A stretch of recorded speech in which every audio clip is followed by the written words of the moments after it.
Hi, I'm Dan, and along with my brother and business partner Lloyd, I'm the co-host of the Business Anchors podcast. Today we're discussing company culture, and Lloyd actually shares something decent for once. Step one, I haven't made notes of this, okay, so this is off the cuff, but step one, actually give a shit about people. Yeah. I think that's probably the big, I think, because Simple, but mostly our company culture has happened naturally because of care. that. So without having to do loads of stuff, I think genuinely don't hire people and think, oh, look at that profit machine over there. Hopefully I can just get as much value out of them without... Then bin them if they start being crap. If they say anything wrong, just kick him out the door. Interesting stuff, Lloyd. There does need to be a balance between your, ooh, let's save the world mantra and my, let's actually grow a successful business approach. Otherwise, this could happen. If we did what you wanted in this business, we just become a charity and not make any money because you just want to give it all away. Anyway, let's get into this. You guys moaned that my intro was a bit too long last time, so I'm keeping it short and sweet just for you. Here's episode 42 of the Business Anchors podcast. We're just a couple of business anchors. Welcome to the Business Anchors podcast. This jingle is slightly too long. This jingle is slightly too long. What does company culture mean to you, Lloyd? I'll be honest, I don't really understand what it means, and I've never really read into it to know what it's supposed to mean. Oh, wow. This is going to be good then. Thanks for listening to this episode of... Hey. I just want to be transparent. I've never... I like reading about things and looking into things.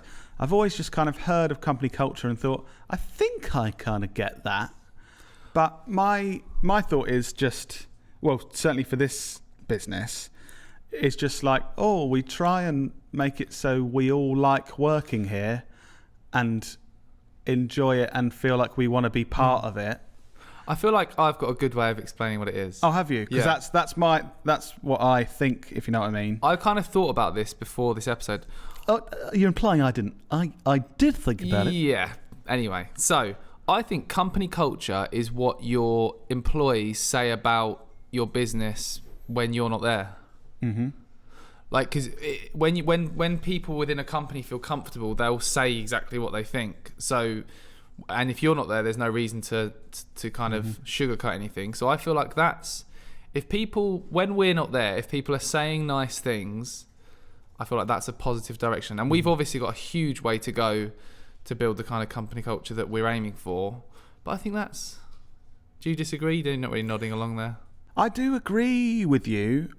Because I think that makes sense. It's what people say when we're not around. Because like I'm saying, I think it's the things we do for ourselves and our team to make sure that they come in and leave and say to their partners, yeah, it was a good day, or oh, it was a hard day, but I like my job. And I think, to be clear, like we always try to be and be honest, again, I think we've got a huge way to go and we need to be constantly improving. But I also think we're in a good place compared to most businesses. Yeah.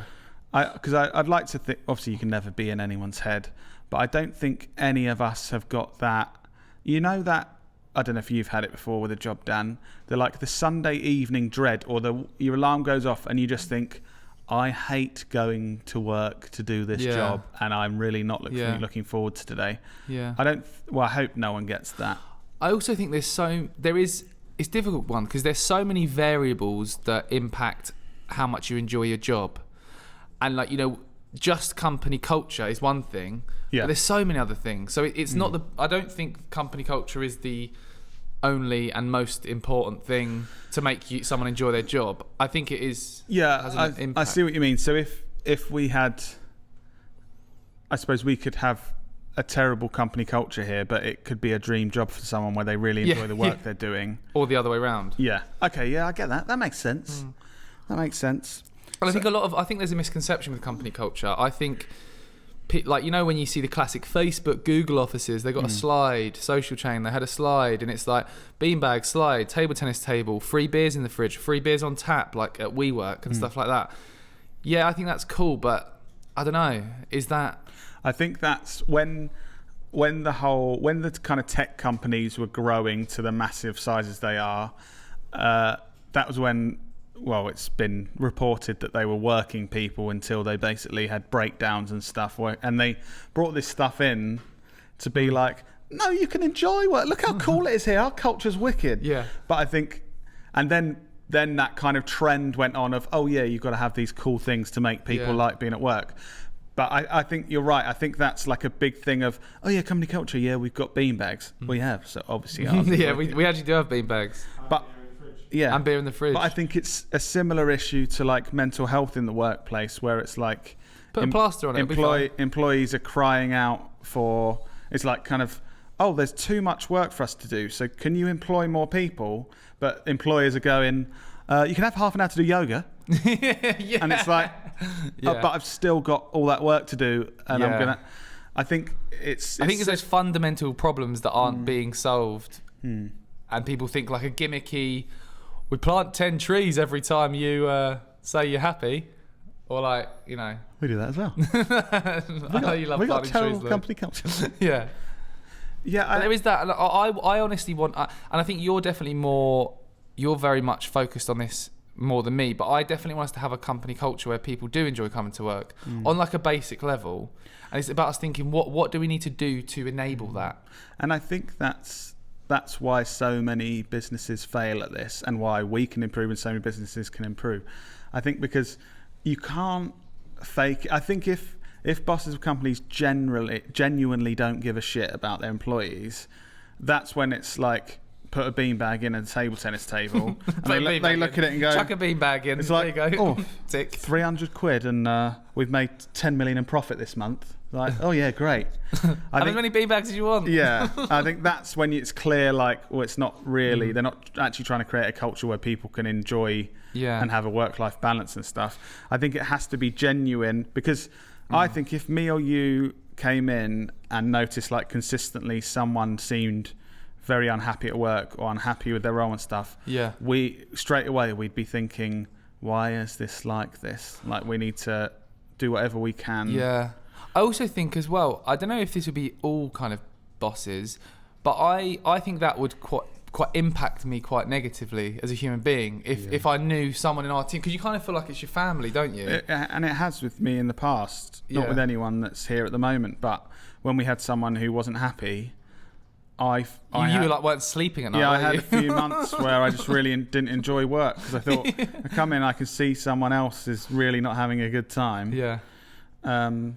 It's hard because obviously people have ups and downs and stuff. So you can't, I suppose as business owners, we can't blame ourselves for anything negative. And of course, all of us are going to have bad days at some point or not be doing exactly what we want to do. And I think the other hard bit is, even if you want to be doing stuff for this great company culture, you have to balance it with having a business that actually works and survives. Yeah, because we could buy everyone 1,000 beanbags if they wanted, and because I think lose money to make everyone happier and all feeling great, like obviously you'd give everyone much more time off, you'd pay everyone much more, you'd have loads of stuff in here that's like, oh yeah, don't forget there's that free unlimited lunches, that man that just massages you while you work and he's here full time. You know, obviously all of this stuff would be great, but then our business wouldn't be profitable and we'd all lose our jobs.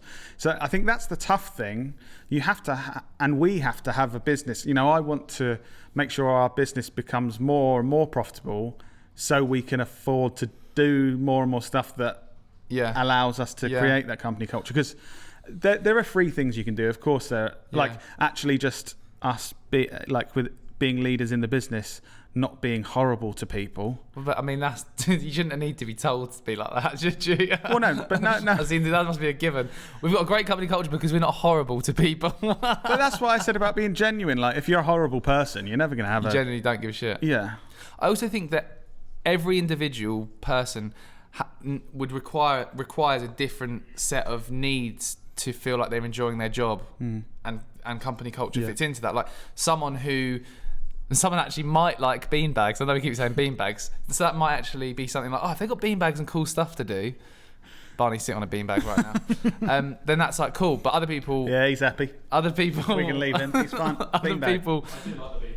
Other people would want like, extra time off. I even saw Electric House, a really cool agency in Birmingham. They're doing their at the last Wednesday of every month, like, is it like a mental health day that they have? Did you see that? Yes. Something like that. Last Wednesday of every month. I think that it's basically, they're treating it like for their business, it's an extra bank holiday every single month. Yeah. And it's for, to do some, I think they said something like to do spend some of your family or something, friends or something. something that adds value to your,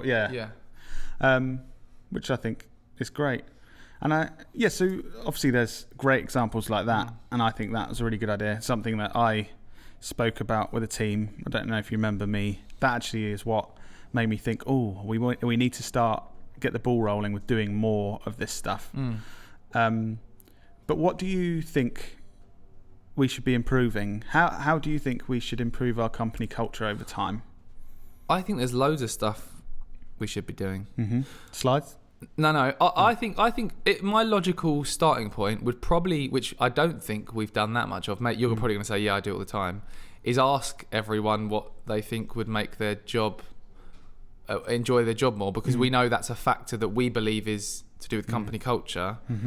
And then go, like, that's a starting point. And then try and think, everyone actually thinks having really nice coffee in here would be good, as a very small thing. Or I authorised that coffee machine today. So have we ordered that? Great company culture. I don't think we've ordered it yet. Okay. By the time this goes out, we will. But yeah, like, I don't know, because we're just guessing otherwise. We're just guessing, does everyone want an extra bank holiday a month rather than... I do think you're right. It's much more about actually asking people, because if we as the owners of the business, then that's we're like just guessing what everyone wants. Like the mental health example, and going, you can do a yoga class. Yeah. It's that thing of, we'll just decide what is probably best for your mental health. And it's so far from what's actually just give out yoga mats. But yeah, and something I do in everyone's appraisal that we have quarterly here, I always ask the question of, can we do anything to make you happier working here? But I think the main thing we need to become a more successful business to allow us to do anything that people answer That's to the that. thing. I think, like you said, it's a balancing act. Like, why haven't we just got everyone has a personal masseuse here all day? Because then the business would probably lose money. Well, would lose money if you're paying 10 full-time masseuses. Oh yeah, I was going to say we can afford one masseuse. And also we'd be guessing that everyone wants a massage. Some people don't like massage. We're doing that thing. Oh god. Something else I think I want to talk about, because we've been on a few walks recently and discussed this, and I think it's something that no companies ever talk about publicly. Maternity pay. Yeah, and I feel this is hard. Do you want to talk? Can we talk about? I want to talk about it. Yes, I want to talk about it, but. I said to Dan, I feel embarrassed about this, and this is why we're always honest and transparent on this podcast. So I recently spoke with Dan, and I said basically we're currently offering only the legal minimum maternity and paternity pay to our team, and I said to Dan, I honestly feel embarrassed because I think we are always saying we want to look after our team and make sure everyone's happy and stuff. And I was like, we're literally doing the legal minimum. So there could be people within our team that I'd like to have a baby, but I can't afford it. And it's like, I said to Dan, I feel embarrassed by that. But then that's one of these challenges. Paying for people not to be here is a business challenge for a smaller business. And we've agreed to improve that by quite a drastic amount. It's already been changed to be much, much better, which I'm really happy about. But I still want to go further as the business grows and as we can justify. I'd be interested to know, and also anyone that's listening or watching this somewhere, what's your maternity pay? What? No one speaks about it. Do most companies not speak about it because it's the lowest legal limit and they don't want to shout about it? Probably just because it's not that interesting to discuss. No, but I just thought, in general, what is there?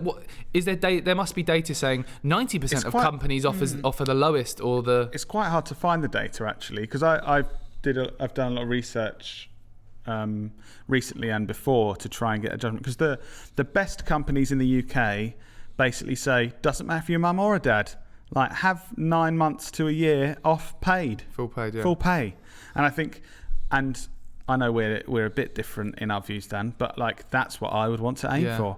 But I also know at this stage that could make our business fail. But if you So if we did what you wanted in this business, we just become a charity and not make any money because you just want to give it all away. Yeah. But that's what I mean. I know, I wouldn't push for that at the moment because I know it's not viable for our because we could lose a quarter of our workforce and pay them full pay and then not be able to make a profit and be losing money, and then we all have to. And also, I know I said, what do most people do? And you drive this a lot more than me. We don't want to be like most people anyway. Even if 99% of companies offered the legal minimum, we don't want to be 99% of companies. Yeah, I'm happy that was when we were talking about this. That was my response, because you obviously, because you don't look into this stuff because it's nothing to do with your role in the business. When you said what do most people do, and we decided you were thinking it doesn't matter. Yeah, in reality, it doesn't matter. We don't want to be most businesses, and I think, and that's what our view on everything and why we continue to improve things. But there's got to be a balance. Like Dan said, I can't just go give away everything and pay everyone double, because within 2 months our business would literally fail. So how do you build an effective company culture? Like, we've kind of talked about what it is and what are we doing? What are we going to try and do?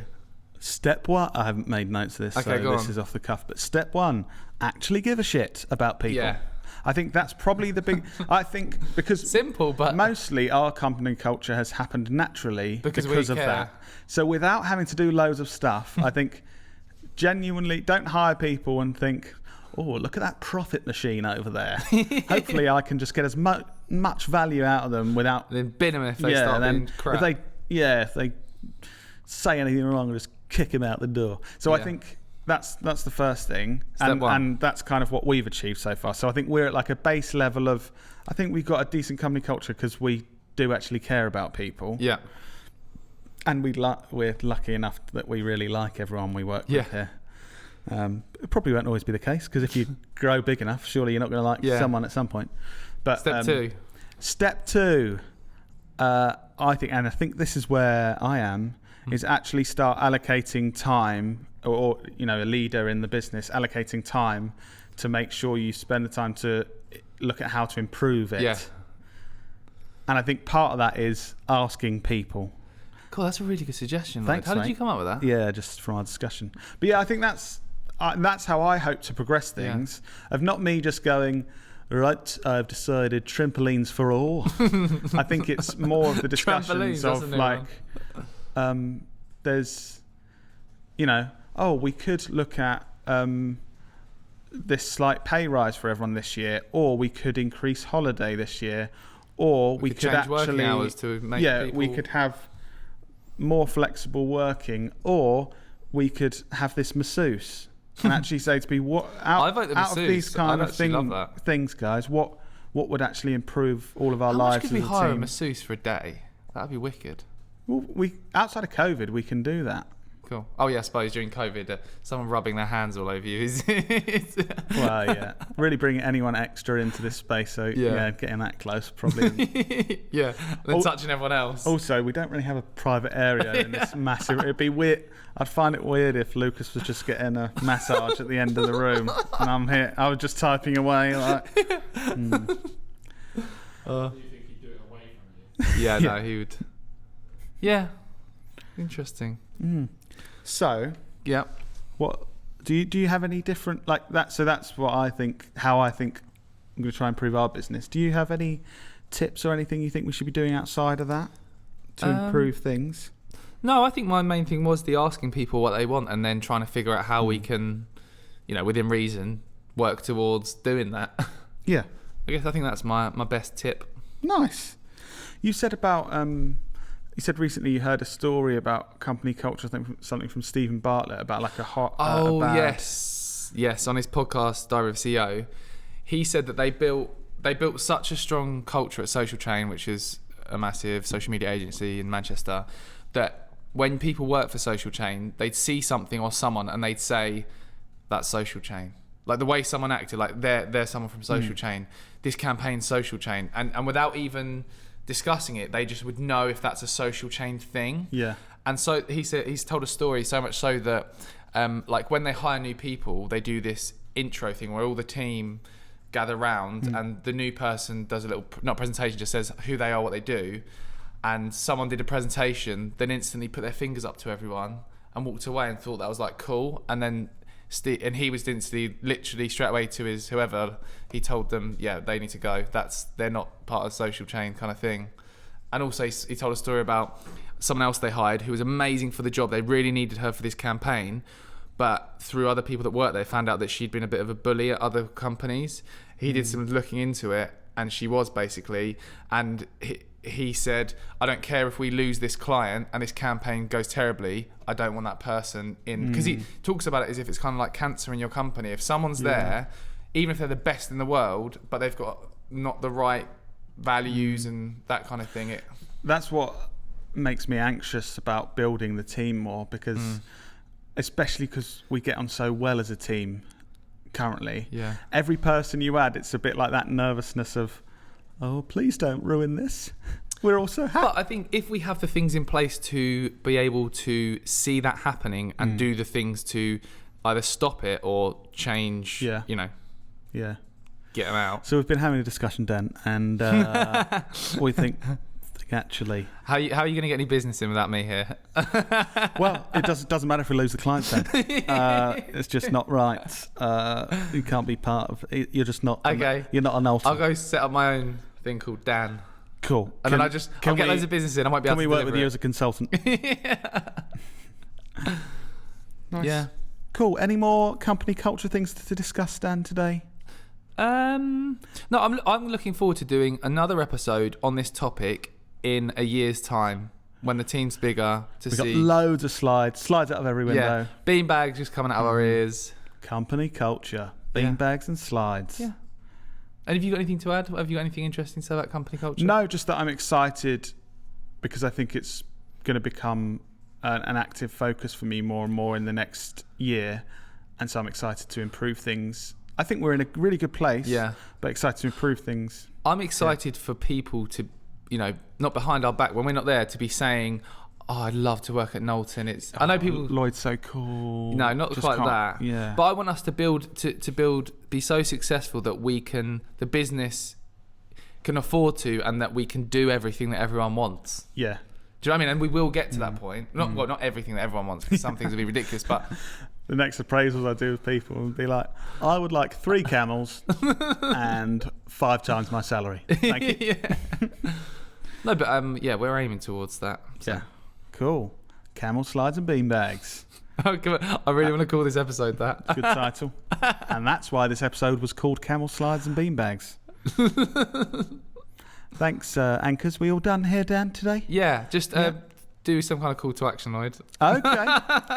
So, if you like what you heard about I said camel slides. What was the second one? Camel slides and beanbags. Then tell your friends to listen to this podcast again. Yeah. All right. Cool. To action. Bye. Bye.